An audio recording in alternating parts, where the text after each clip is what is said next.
জীবনটাও আজ খেলনা হয়ে যাচ্ছে, যার মূল্য মেলার দোকানেও কম। এ বিশাল পৃথিবীতে আপন বলতে শুধু মা, বাকি সবাই তো টাকার লোভী। আমি এমনিতে মিথ্যা কথা বলি না, কিন্তু মা যখন জিজ্ঞাসা করে বাবা ভালো আছো, তখন হাজারো কষ্টে থাকলেও মিথ্যা কথাটাই বলি। পুরো বিশ্বের কাছে আমি নিঃস্ব, কারণ এখানে পকেট ফাঁকা এই আমার আর কারো কোনো প্রয়োজন নেই। কেন জানি আজকাল বাস্তবতার চেয়ে স্বপ্নেই বেশি শান্তি পাচ্ছে মন। আজও এমনও দিন পার করতেছি, খুব কষ্ট হলেও কাউকে বলতে পারছি না। জীবনের সঠিক সিদ্ধান্ত আজও নিতে পারলাম না। দিন শেষে আফসোসের বোঝা আমার ঘাড়ে এসে যাবে। হঠাৎ মনমরা হওয়াটা স্বাভাবিক ছিল, কিন্তু আমি নিত্যদিন এই রোগের রোগী। মন ভালো নেই এই কথাটা গত কয়েক বছর আগেই বলা ভুলে গিয়েছি। জানো প্রিয়, এখন আর কোনো কিছুতেই কষ্ট হয় না, হলে শুধু একটু আফসোস হয়।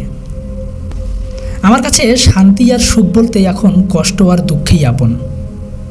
বন্ধু বান্ধবীর ভিড়ের মাঝে না, কেন জানি এখন একা থাকতেই বেশি ভালো লাগে। নিজেকে পাগল বানিয়ে ফেলেছি, কারণ নিজের ভুলগুলো যে খুঁজতেছি। জীবনের কতগুলো বছর কেটে গেল, আজ অবধি কেউ আপন হলো না। নিজেকে বড় অসহায় মনে হয়। এই কথাটা বলবো এমন একজন মানুষও পেলাম না। কি দারুণ নিরাশা আমার মনে, যেটা সাধারণ সবার কাছে, সেটাও জটিলতা আমার জীবনে। স্বপ্ন অনেক বড় দেখেছিলাম, কিন্তু বাস্তবতা আমার স্বপ্নকে ক্ষুদ্র করে দিয়েছে। কি পাগল না আমি! বিশ্বাসও তাকেই করেছি, যিনি আমাকেই বিশ্বাস করেন না। নিজেকে বাঁচিয়ে রাখার জন্য জীবনের এই লড়াইটা ছিল না, এটা ছিল কিছু মায়াবী সম্পর্কের টান। পরিস্থিতি চুপ করে দিয়েছে প্রিয়, নয়তো আমিও জবাব দিতে জানি। চারিদিকের পরিবেশটা আমার পরিবেশের মতো নয়, হলে হয়তো এই লাইনটি লিখতাম না। তোমাকে ভুলে যাওয়াটা আমার প্রয়োজন ছিল না, এটা আমার প্রিয়জনকে ভালো রাখার চেষ্টা ছিল।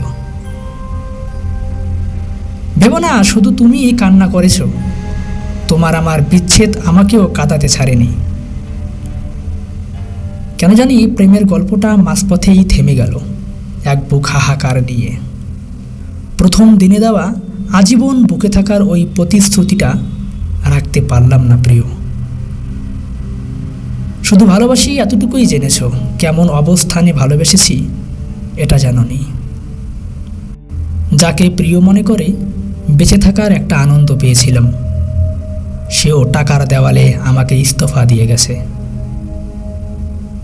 ভিডিওর শেষে আমার উপরওয়ালার কাছে একটাই মিনতি, যেসব যুবক আজও প্রতিষ্ঠিত হতে পারেনি, তাদের প্রতিষ্ঠিত করুন মওলা।